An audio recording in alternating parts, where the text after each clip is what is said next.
It's always difficult to pick a favourite book. I don't have a favourite book, and I suspect I don't have any favourite authors in the considered sense.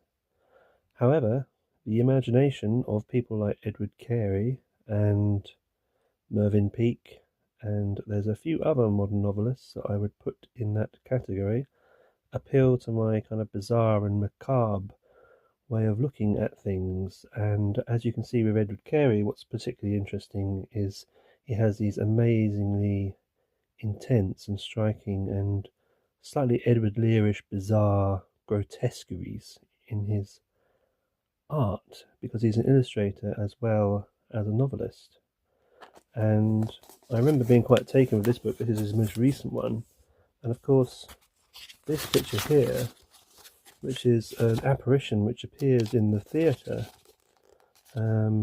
whenever there is ominous signs that there's going to be a fire.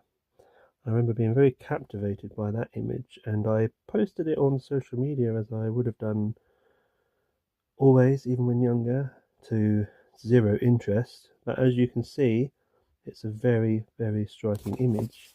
And I think it is on page 251. And he has another illustration, which is